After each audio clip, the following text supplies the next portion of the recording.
Welcome back, listeners, to another episode of Susan Lopresti Wellness, Mind, Body, and Soul, the podcast where we explore the highs, the lows, and everything in between when it comes to a woman's life, her health, and all aspects of navigating the midlife landscape. I'm your host, Susan Lopresti, and today I'm diving into a topic that affects families everywhere: how to cultivate a healthy relationship with food for our children and our grandchildren.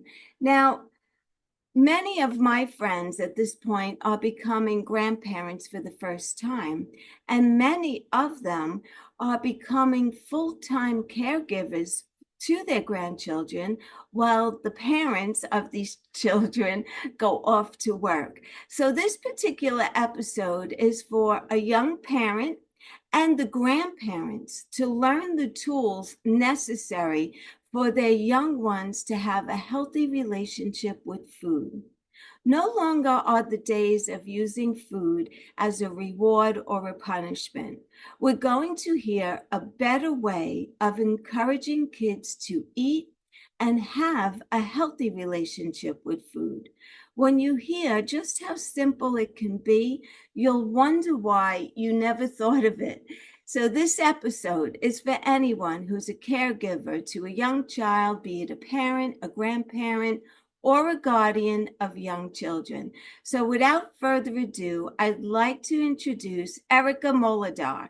Is a nurse. She's a certified health coach. She's also an aromatherapist and a wellness advocate with over a decade of experience in the health and wellness industry.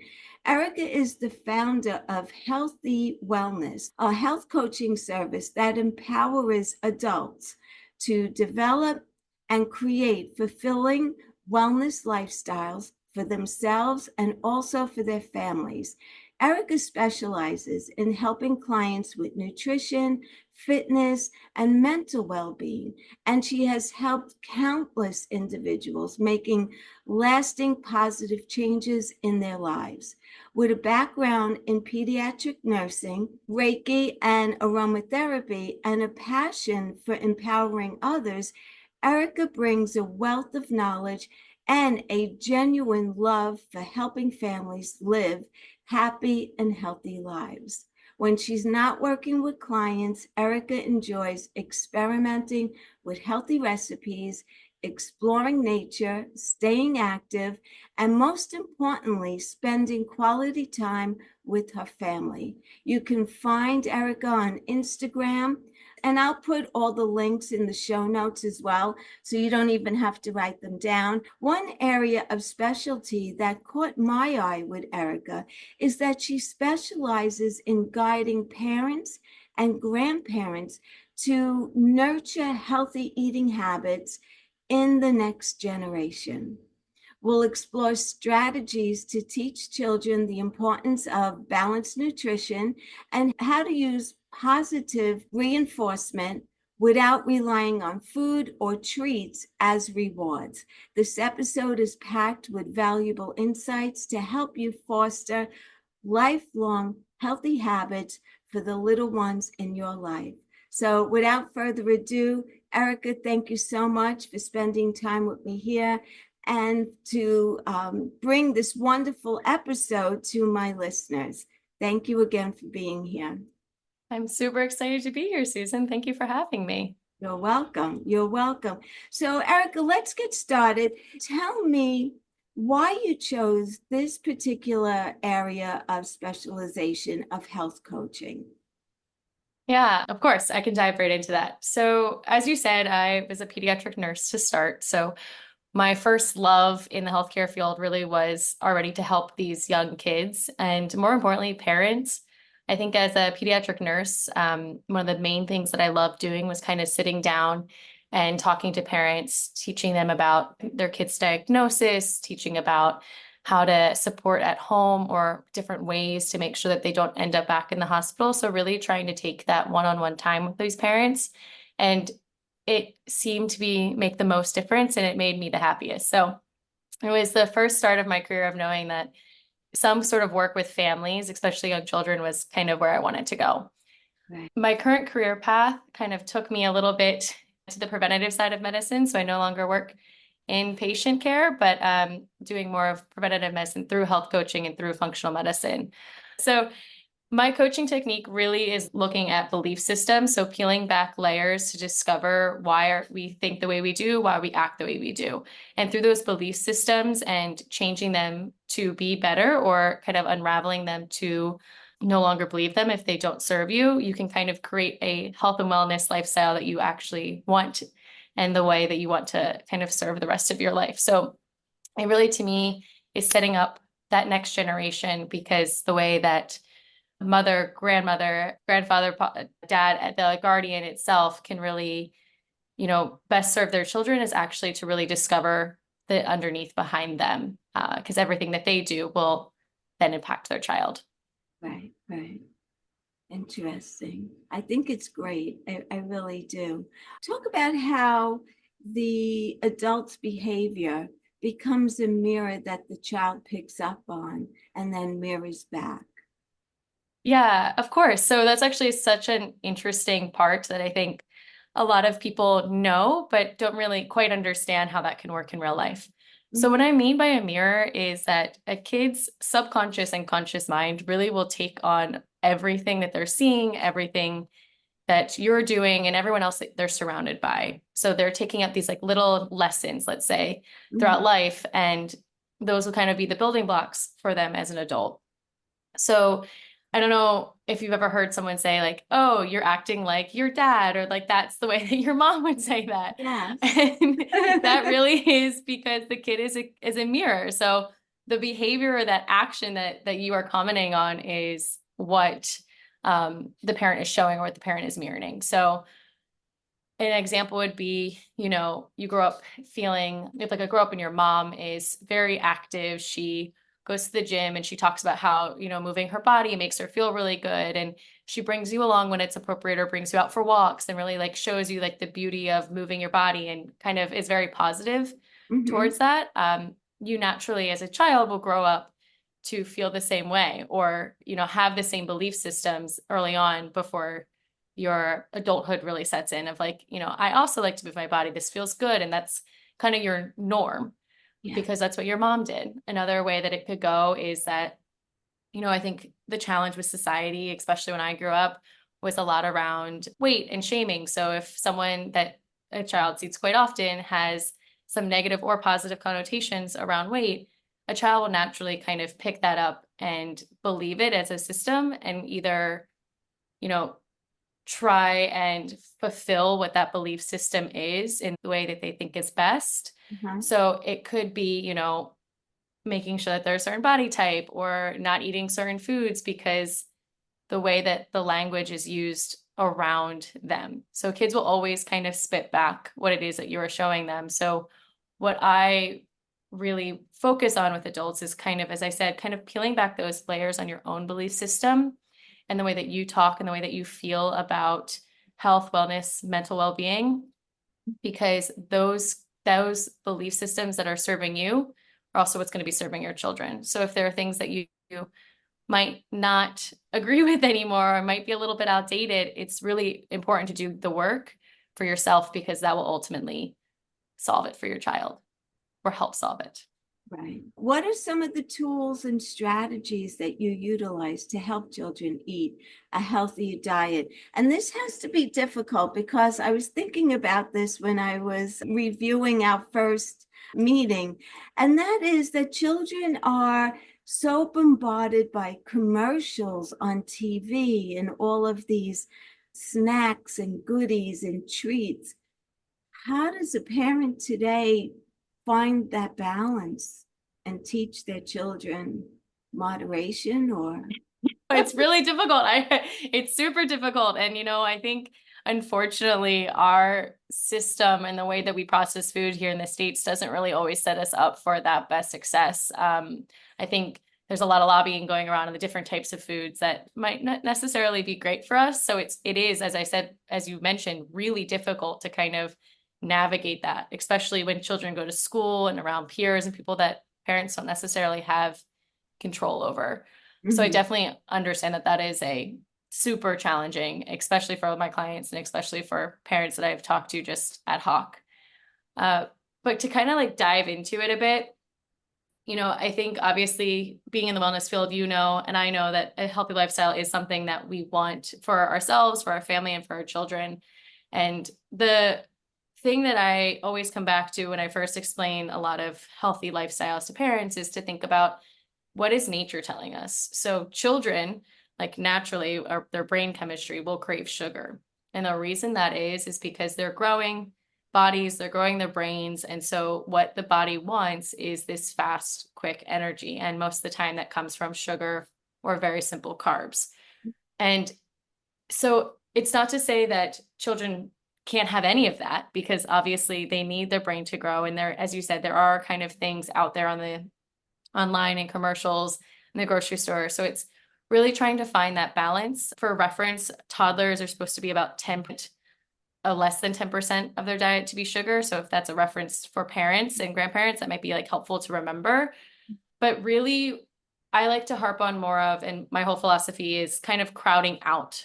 So kind of trying to crowd out those unhealthy sugars the best you can. And the way that I've seen it work best and I've read it works best is actually through an environmental change when we're eating.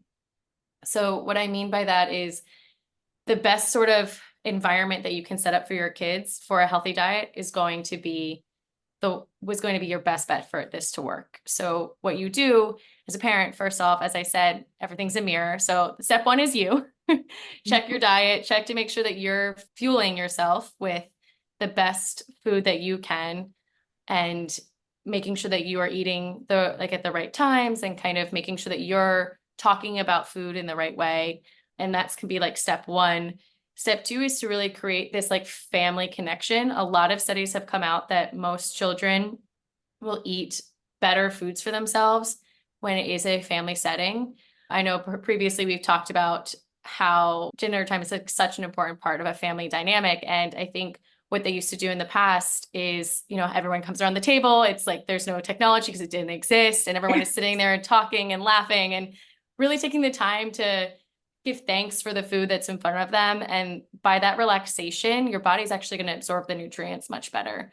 So what I try and encourage parents to do, or grandparents and caregivers, is to create that environment. It's kind of like going back old school. Like Yes, I was everyone, just going to say everyone it's go the back to old the table. days. Yeah, everyone back on the table, phones away, TV off, and really just kind of enjoy each other's company and give thanks for the food that's in front of you, because that will be the best bet for your kid to actually understand the value of food, understand what food can bring, because it is a connection. Like we're social beings, that's where food comes in. Right, And as I said, the more relaxed you are in a food setting, and this is for anyone out there, this happens not just kids, like any adult, the more relaxed you are eating, the better you're going to absorb your nutrition. So if, you are creating an environment where it's relaxing and everyone is happy and having fun, your kid and yourself are going to actually absorb those nutrients that you want them to, and like the nutrients that you're putting on the table. right.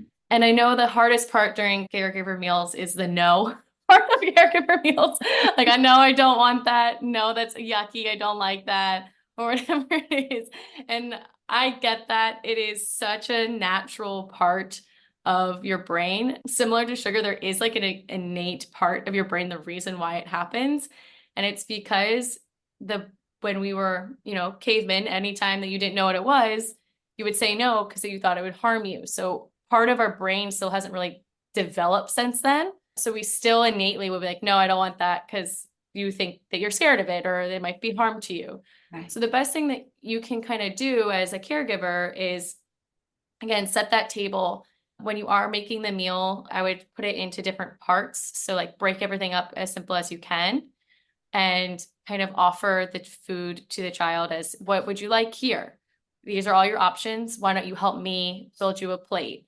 By giving them a little bit of agency, they might be more willing to try something new. It's always important though to have like some food on the table that that they absolutely will eat.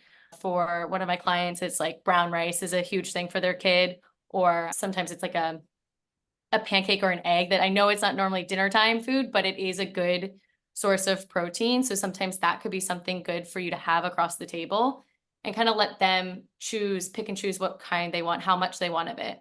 And if they say no, that's okay. It's kind of releasing. The hardest part is the caregiver saying it's okay for them to say no. It's just okay, and remove that pressure.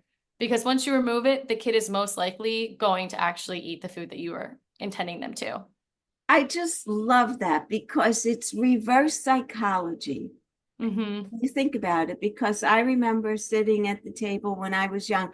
By the way, family dinners when I was young was so special.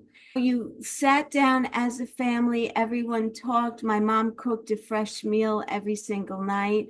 But the thing about my mom was she always would put a vegetable. There was always a vegetable, salad, and a protein. And some of the vegetables, especially as a child, I didn't like them. And I was forced to eat. Mm-hmm. And by telling your child, okay, if you don't want that, that's fine, but you still have to sit here, right? Mm-hmm. That has to be part of the negotiation, is that you still stay at the table, but you don't have to eat it. And you had said that a lot of times they will start picking and begin eating when you take that pressure off of them and you give them the opportunity to decide if they want to eat or not. And I love that. Yeah, and I mean it's so important to kind of remove that pressure because as you said, you're now associating whatever vegetable it is with a negative Yeah, association, which is super common for kids. So the more you force it, the worse that kid is actually going to behave at the dinner table. And actually, later in life, they're going to probably end up hating that vegetable for a very long time, which is common because it's such a powerful association especially when it's negative and especially when it's pretty forced on you. yeah. Yeah, I totally see that. And just to take the responsibility and put it on them and say, if you don't want to, you don't have to Yeah. eat anything that's on the table, but you need to stay while we're eating and be a part of the family. I mean, that's pretty much what you would say. And I think that Yeah. it's really great. So, And sorry, one more second. The other yes, thing I would add on to that is just for like a point of reference, there's a ton of research out there that it takes like 100 or more times for a kid to actually try a food. So that no might not be a no forever. It just might be a no for right now. And eventually the hope is that the more you offer it, the more that you talk about it as an adult, like, I like this food. It tastes crunchy. It's a little bit sweet. The kid might then get a little bit more interested into trying that food. So 100 times you might get a no, but on the 101st time you might get that yes. So just keep make it keep luck. offering. Yeah. So, what about labeling food as good or bad? Like I said earlier, children are bombarded with commercials and social media. How do you find that balance and the labeling? Because we don't want to label food. This is good for you, but this is bad for you. Where's the balance with that? Yeah, honestly, it's something that I consistently check myself and try and unlearn because it is something that's been so ingrained, I think, Mm-hmm. for generations, and especially someone in the healthcare field like us, like health coaches, like we know what it does to your body, you know, the science behind it. So it's so hard, I think, to remove that filter. And it is something that, I mean, I actively do it every day. And the reason that I do is essentially if you associate good and bad to food, it creates a biased formulation in a kid's brain or even in anyone's brain. Like if I tell you that, let's, for example, you're drinking, I don't know, a seltzer water, I'm like, oh, that's bad for you. You might then rethink, like, oh, is this bad for me? And then it kind of like makes you feel a little bit standoffish and a little guarded. And then if multiple people say that to you, you might then start to think it is bad for you, even though really it might not actually be that bad for you. Right. It's just it's groupthink. So it's something that I always try and teach parents is if you remove those labels and just call food for what it is, your Yes. kid can then associate with the food based upon how they feel. So a lot of the work that I do is with adults is to tune into your body and to kind of like relearn what your body is telling you, relearn how your body is working. So for instance, a brownie in my house is just a brownie. A carrot is just a carrot. However, I know that a brownie sometimes doesn't make me feel so good 4 hours later. And so, but in certain situations, because of the environment, it might feel good to have a brownie with amongst friends, and that's okay. And that's just a brownie. There's no guilt behind it, because once you associate guilt, you're then associating an emotional connection to it, which then is could carry through adulthood, which is why we see a lot of people that say, I had a bad day, now I'm going to eat ice cream to make me feel better. Or, I have to run 7 miles because I ate 2 desserts last night. And you're creating this so negative connotation to certain food, when reality, it's just food. It's just ingredients that makes up some sort of energy for your body. So it's always important to kind of remind yourself and remind your family members of, it's not the food that's bad and it's not the food that's good. It's just what that food is doing to you and your body. So if it feels good to you, that's okay.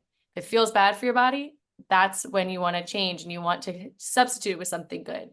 And obviously, the reason why labeling or taking away labels is okay is that naturally we are meant to eat whole foods. We're meant to eat foods that are unprocessed, or the most unprocessed version that we can get. So if you teach yourself and teach your family to tune in, you'll naturally eat more whole foods that are unprocessed, because that's when you'll feel your best. Right.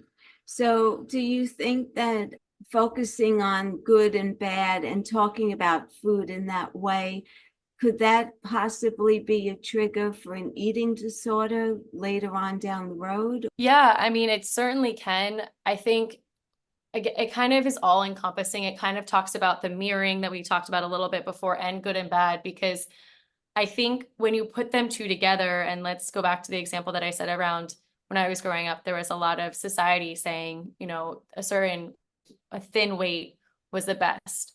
Now Right. you can get a thin weight by not eating. You can get a thin weight by eating garbage and throwing it up, or just kind of not eating enough of it. So you're still calorie deficient for your body, but you're still thin.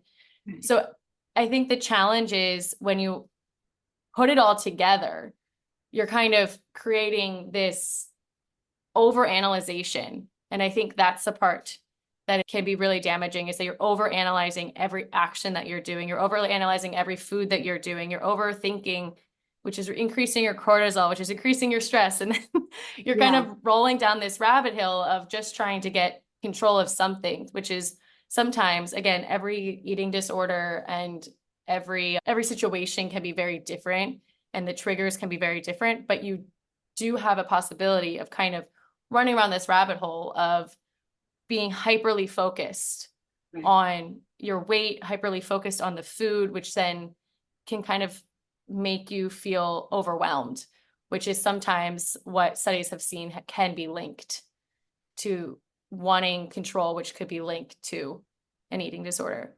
So Right. again, not always the same linear path and not always the same reasons, but it is something that I really teach, and I really try whenever I talk to anyone, especially people with young kids, is to not think so much. And the general rule is, if it came from the earth, or it might come from the earth, you might have processed it a little bit, or it's as close to the earth as possible. Generally, it'll make you feel good. Yeah. And generally, you will then perform better. And the amount of it should not matter. Okay. What are the ramifications of the reward system when it comes to food? Oh boy, the reward system. uh, so uh, creating a reward, or like calling something a reward, actually changes your brain a bit. It creates a dopamine high. So your body is naturally like very excited, and it's now happy. It's like the happy hormone. So the problem that why rewards don't work. So a reward would be like, sit at the dinner table. And if you sit at the dinner table, I'm going to give you, um, chocolate. Like I'm talking specifically around food rewards, or like Right. try and go to the bathroom and we'll give you a peanut M&M. That's like a big potty training thing that I've seen on the internet. Or like, if you sit on the toilet, I'll give you an M&M. Which, anyways, the problem with reward systems, to be honest, around food is it kind of creates this like negative emotional attachment towards foods, and can also translate to picky eating. So those are the kind of two big things. If you create a reward system, someone might then feel like, you have to have this like trade-off. It's continuously like bringing this like trade-off to your food. It's creating like a hierarchy in the sense of, okay, like it can kind of tie back to like what we talked about before is like, if I run 7 miles, then I get this reward of eating a brownie. Like if you're thinking about it that way, your brain is associating kind of a dopamine high only when you're eating the brownie. Like the running didn't really matter. Mhm. Or it's like it could, because it's like emotional eating. So there's another part of that like layer that you kind of need to peel back and talk about, well, why do you have an emotion based upon running? Like is what's going on there? Right. And feeling like you need that at the end. Like what's that need coming from?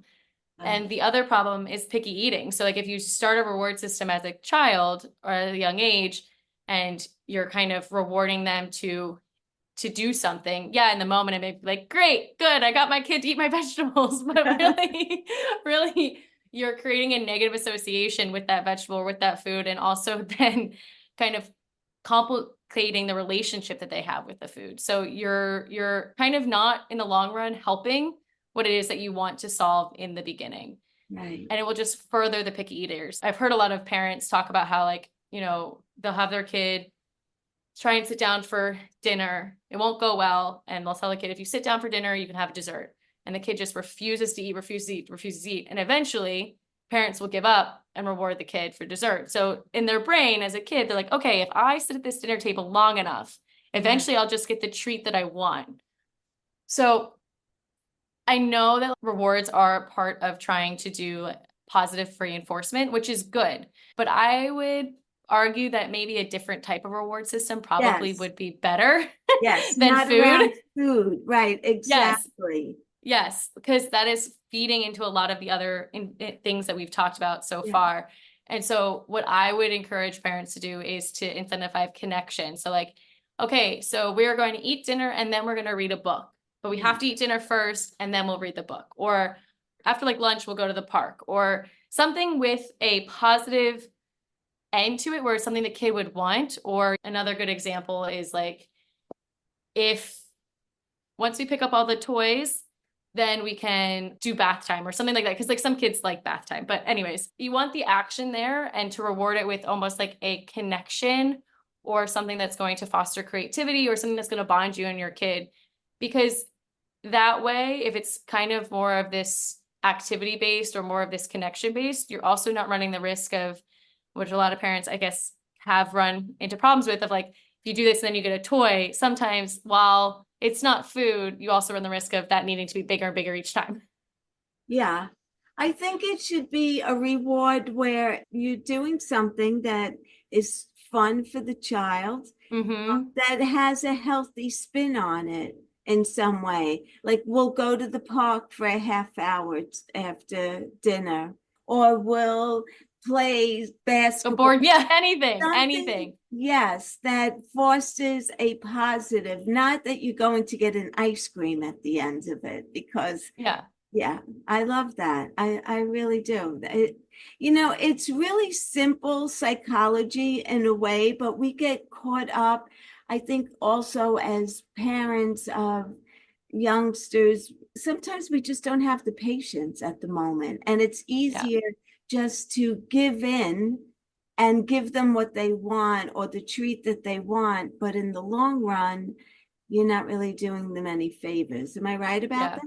Yeah. I mean, patience, it is tough. And I think that's, again, it's usually at the wit's end where you're like, I've had a long day. I can't do it. Which is okay. Like, that's the other thing. It's like, my biggest thing is like, it's okay. Like, it happens. It's really, one time or a couple times will not change the total psychology of your kid. But Right. I think when you have the moments that you can, internally regulate yourself, and that's also an important skill to teach a kid is that, I'm feeling overwhelmed. Let me take a couple of deep breaths. Do you want to do it with me? Like, kind of also teaching them how Oh, to handle some of those like more stressful situations or times where you're feeling overwhelmed. Like as we said, everything that you're doing will translate to the kid in some way. So it's kind of not being afraid to kind of be a little bit vulnerable, or if you do make a mistake and you say something or do something that you don't necessarily or necessarily wanted to, going back to the kid, like, I was overwhelmed. I'm so sorry. And kind of explaining it to them in that way too, because that does teach. Sometimes in the heat of the moment, we're all human. We do something that we don't necessarily want. And it's Right. kind of rebuilding the trust or rebuilding what the relationship between them. Right. And of course, depending upon the age. But I think it's just, as you said, super important to remember that this is like the ideal, or Yeah. sometimes like I understand like reality is just reality and it's okay. Ice cream won't hurt a kid every once in a while. Right. Right. But it's good to find the balance Yeah. between the two because we're not perfect. We never will be perfect. We want to instill healthy habits in our Yep. kids without a doubt, but yet we don't want to take the joy of being a child out of the whole Yeah. equation. So they need to be able to realize that when they do get it, it is a treat, but it's not something that you could expect to have all the time. Yeah. It has to Like be a special treat. I think it's almost like changing your language. Like instead of Yes. calling it like almost, so if you had in your brain like, oh, maybe, I'm gonna go get ice cream after dinner. Maybe not tell them and just kind of nonchalantly, as I said, like kind of like call food. Oh, I'm feeling like I want an ice cream. Do you want ice cream? I would love to get ice cream with you. Would you want to? Kind of taking away even like as simple as like after the park, um, like there's no reward of going to go get ice cream, but just kind of like, let's go get ice cream and making it very like a typical conversation. It's kind of to go back to what we were talking about with food and the dinner table. There is some research out there that actually shows that if you put the food with a treat, so or with that brownie or with something that might not be as healthy for them, Yeah. and you kind of just put them all together, the kid will most likely eat the brownie first, but then will also most likely eat the rest of their food because they don't see an association Oh, between them. So the oh, more like unassociated you make it, kind yeah. of the better off that the kid will be to actually consume the food that you want to. Right. And it's teaching. It's like I always say all the time whenever I'm around a kid, I'm like, oh, like I don't know what an example would be, carrots or something. So like I love these carrots. They're super crunchy and they make me feel good. And I feel like I have a ton of energy afterwards.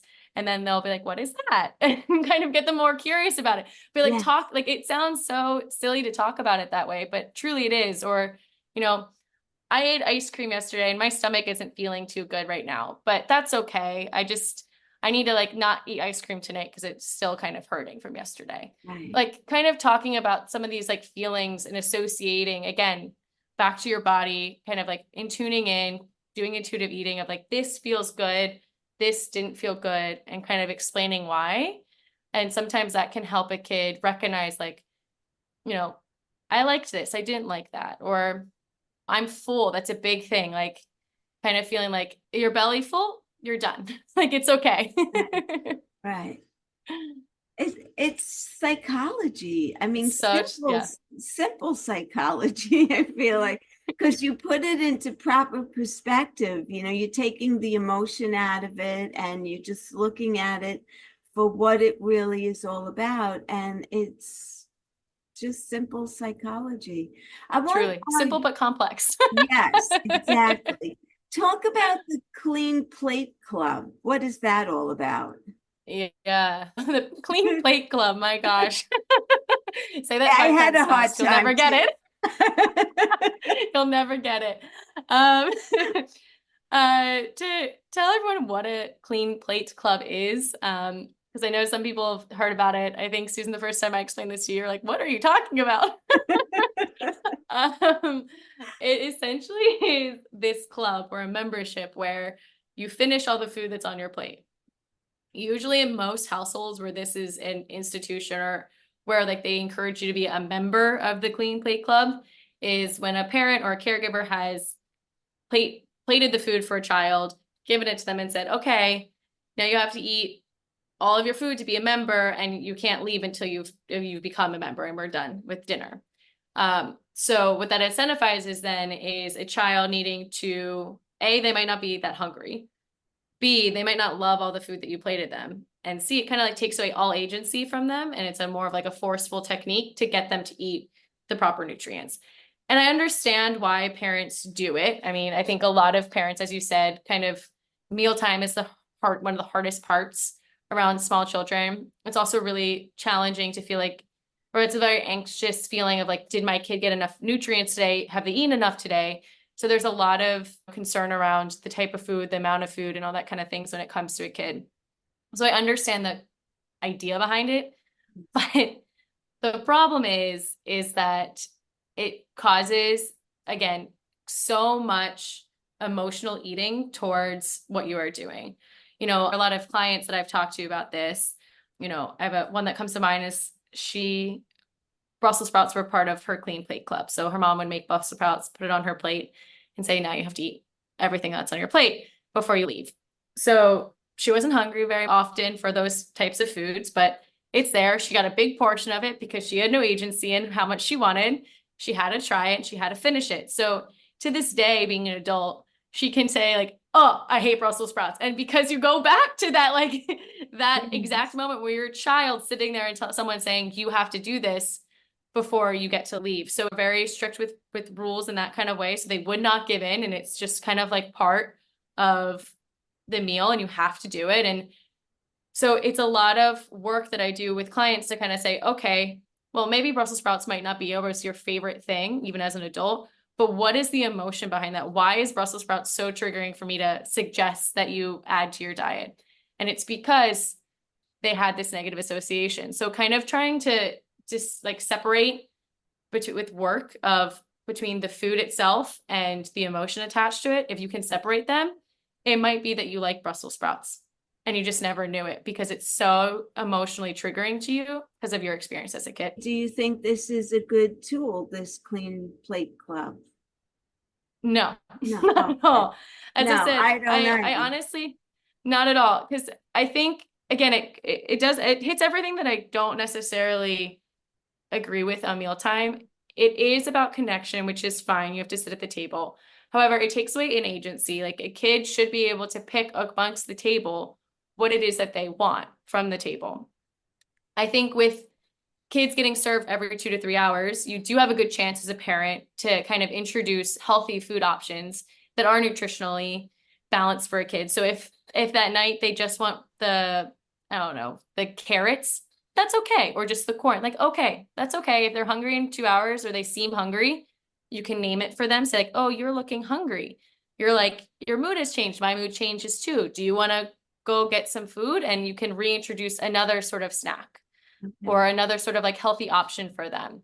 So it kind of takes away that big part of a child, which is like when they're first developing they're first developing their ego and all like answer to things that they even like love is a no because they now feel the power to do so. So it's taking away so much of that and it will cause such a feel of loss of control, which as adults, I think most of us have like learned to self-regulate if there's something that doesn't go our way. But as a kid, that's usually translates into some sort of like tantrum.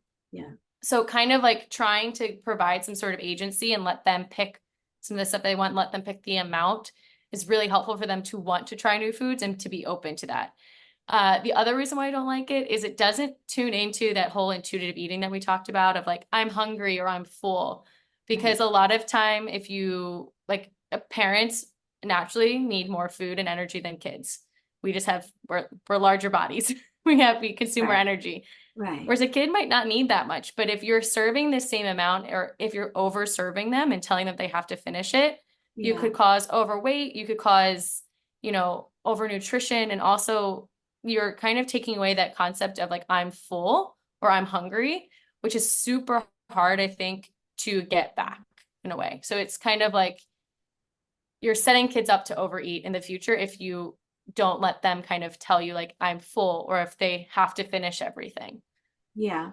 As a parent, I could think about this back when my daughter was a baby.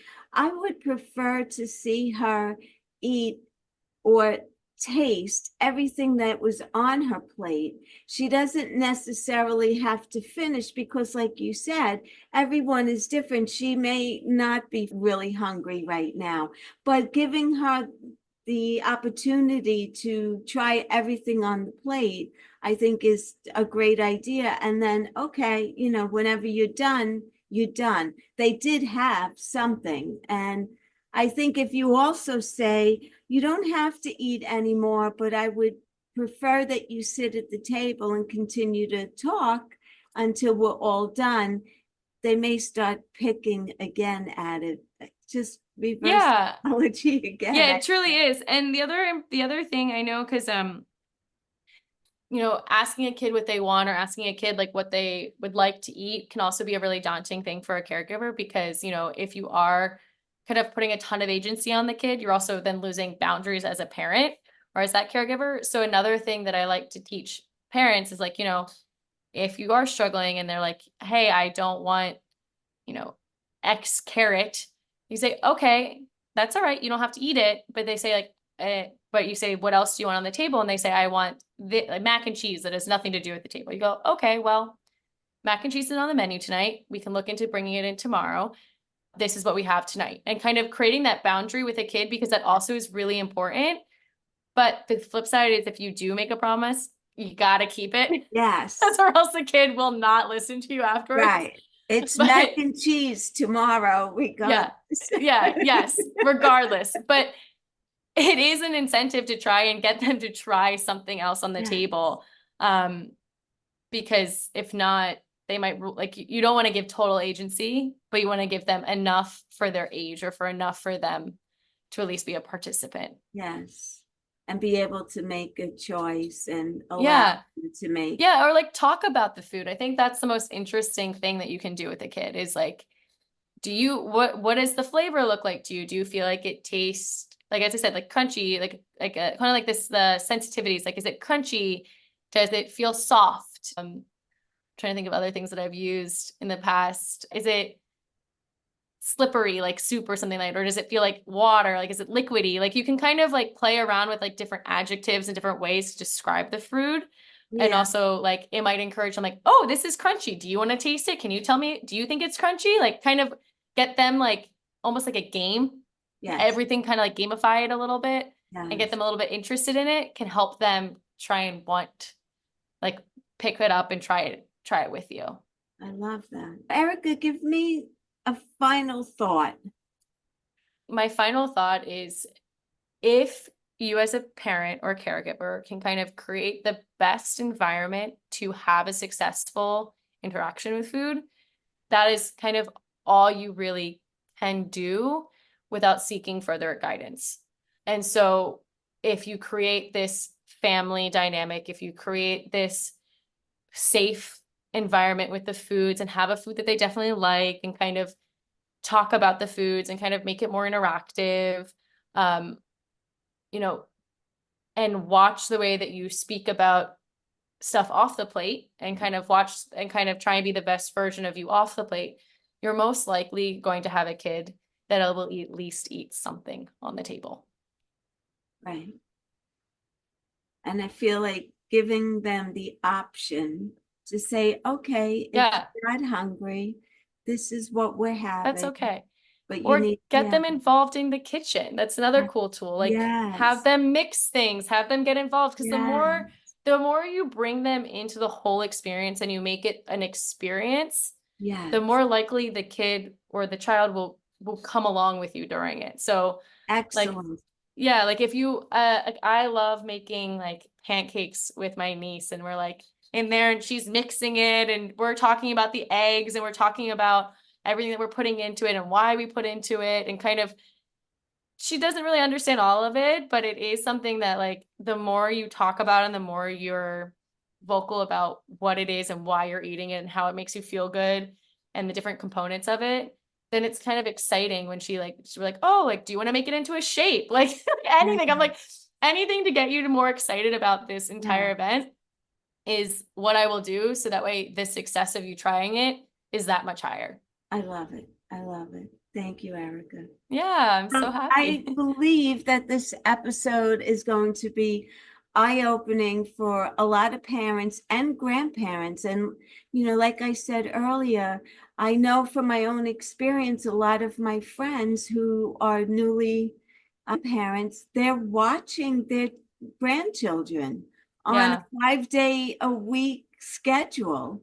And so they are really setting the tone. And because this podcast is really for mature women, I feel that this is a perfect episode. It's not about their health, but it's about the health of their grandchildren and how to raise them or help raise them to have a healthy relationship with food. I live near a high school, and Hmm. when high school lets out during the day, if I'm by the school, I just happen to notice that so many of the kids are overweight. There's Hmm. a lot of overweight children, and at a young age, it's not so terrible. But if this progresses into adulthood, they're looking at facing a lot of health challenges down the road. So Yeah. I think it's so important as early as you can to instill a healthy relationship with food and not really label foods as good or bad, but just to let children know that this food is really good for your body. This food Hmm. is going to give you more energy. It's going to help you think, and you could put it on their level, how it would enhance their performance. You'll play baseball better, or you'll be better in gymnastics. And just putting a positive spin on food and trying to stay away from all of the commercials that are on television with all this processed foods that Yeah. are just Yeah. not healthy. It is super challenging. Yeah. And I think it's hard for adults as well as it is for children. I think it's overwhelming sometimes with the amount of food and the labels and everything that you have to kind of like think about when you are shopping for food and trying to like nourish your family. But yeah, I think as you kind of said, it's the earlier that you can kind of instill a healthy habit, it's the best thing that you can do. And Yes. that starts with the caregiver. It starts Yes. with the people that they are kind of interacting with. And so I think that's kind of an interesting spin on it is that if you are doing it one way and trying to instill a different way for your child, it's never going to work. They're going to call you on it. So it's kind of it's one of those things like embracing it together as an entire family, which is why I tend to say that I work with families. While I do work with adults, it is a family thing because anything that you're learning and anything that you are absorbing as an adult or changing the way that you are sort of moving through this life, whether it's like your mental wellness, whether it's your nutrition, whether it's your physical exercise, you're infecting the people that you're closest with, Right. evidently, always. Excellent final thought. Thank you so much. Erika, thank you for being here with us today. I appreciate you coming on. I think you're doing really valuable work, and you should be really proud of yourself because you're changing children's lives. Really, you are by having them have a healthy relationship with food. Ultimately, they'll hopefully live healthy lives for many years to come. So That's my goal. thank you for that very much. And if anyone here who's listening, if you'd like to share it with anyone who you know and love, who may be struggling with a child who has difficulty with eating in some way, either they're very picky eaters or they just don't want to sit down at the table to do it, please share this episode out with them and maybe we could offer some tips and tools. And I will put Erika's information so you can contact her if you like and talk to her further. And until the next time, I just want to say be well, stay happy, and bye for now. Take good care. Thank you so much.